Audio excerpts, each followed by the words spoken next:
Hello, in this video I'm going to go over the basics of how you can buy a domain name. There are a few things to consider when you're looking at purchasing a domain name, um, and I'll go over just a couple of those right now. Where you buy a domain, the best place to buy a domain name is generally at what's called a registrar. GoDaddy is a registrar of domain names. In fact, I think at one point in time it was the largest registrar, if it's still not the largest registrar of domain names, at least in the United States, possibly in the world, I'm not sure. Another place that I go to is a registrar called Namecheap. And as the name implies, they are a little bit cheaper than GoDaddy. Uh, as you can see, I've found this particular domain name called thefitsenior.com. Uh, GoDaddy is selling it for, or lets you register the domain for $12.99 a year. And over here at Namecheap, they let you register the domain name for $10.69 a year. Again, it's not a whole lot of money, and there are pros and cons of using each system. Personally, I just happen to like Namecheap a little bit more. So let's go back and look at a couple of things about domain names. Generally, when you're going to buy a domain name, there are a lot of different extensions on the domain. Uh, in fact, they've just expanded it to, you know, a crazy number of extensions on the domain. Generally, personally, I like to stick with the .com or the .net or the .org. They're generally what's called TLD or top-level domains.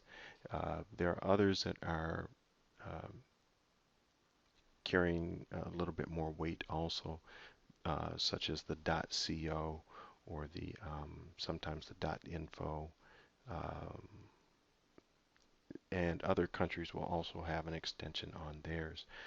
Some people will go in and buy domains from different countries because of the extension on the back end of the domain. But I typically try to go for the .com domain. Uh, if the .com is not available and I really want the domain name, then I'll go with either a .net or a .org. But if the .com is available, I would recommend getting the .com. And if you have not gotten your name as a domain, if your name is, Elvis Presley, I would go get Elvis Presley. If your name is, you know, Russell Simmons, I would get RussellSimmons.com or whatever it would be. Sometimes you have to put in your middle initial. My name is Brian Williams, and it's a very popular name, and so I wasn't able to get BrianWilliams.com. Uh, but if you have not gotten your own name, I would recommend that you go out and you snatch that up because you never know when you might want to just put up a resume on your own domain name, or you might want to you might want to brand yourself as an expert in a particular field, or as knowledgeable in this or that. You may want to have something up for your family. It really depends, but they only make one name for, John Smith or John Doe. They only make one of those, and so if you miss out on that, you'll have to, and you do want to get your name as a domain name, then you'll have to be a little bit more creative by using initials or Mr. or Mrs. or something like that. At any rate, let's get back to this particular video. There's another thing that I want to point out. As you see here in this particular domain that I bought, the fitsenior.com, it's all one word. Typically, it would be good if you're actually able to, if you're choosing a domain name that is all one word. You want to avoid the use of hyphens, hyphenated domain names. They do sell them. However, they can be a little bit tricky, become a little bit more confusing for people searching for your site, especially if I bought the -fit-senior.com. If someone's actually looking for my site and a competitor has the fitsenior.com, it's going to be kind of hard. Um, it's going to be kind of confusing for me to direct traffic to my site, telling people that they have to be very specific in typing in the name. Um, Also, it gets a little bit messy if you're going to put the name on a business card.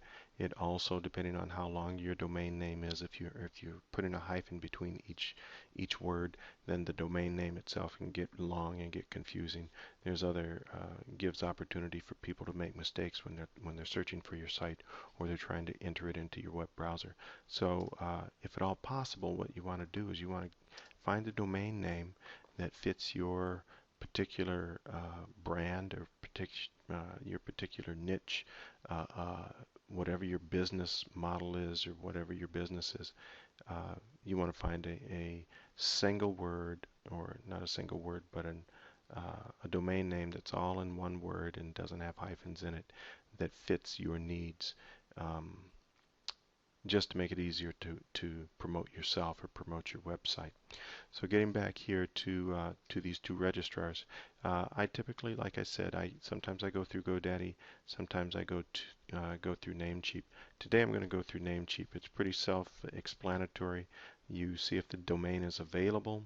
Up here we have a check mark. If this domain was not available, this would be an X. So if I were going to look for, say, senior fitness, uh, that domain name I'm sure is gone.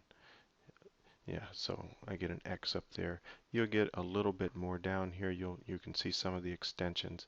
Seniorfitness.net, they want me to make an offer because somebody's already bought that up. And generally, if you really want it, you can pay an extra. Sometimes they're up, they're five figures, like $10,000 for a particular domain name, depending on what it is. Let's take a look at see what this one is. They just want you to make an offer. So um, they aren't telling you how much it's actually for sale for. But we're not going to go that route. We'll just go back here to uh, the Fit Senior. It fits into my health and fitness niches. And then what I'm going to do is I'm just going to go ahead and add this to my cart, um, and then get ready to check out. After I finish this video, after I purchase this domain name, in my next video, what I'm going to do is show you guys how to uh, get a hosting account, what to consider when you get a hosting account, and then what we'll end up doing is showing you how you can point this domain name to another hosting account and then set your website up on that hosting account.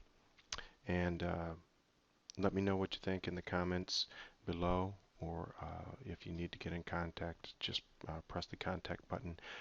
I'll have the links to the GoDaddy and the links to Namecheap and any other service that I mention in these videos. I'll have it below on my web page.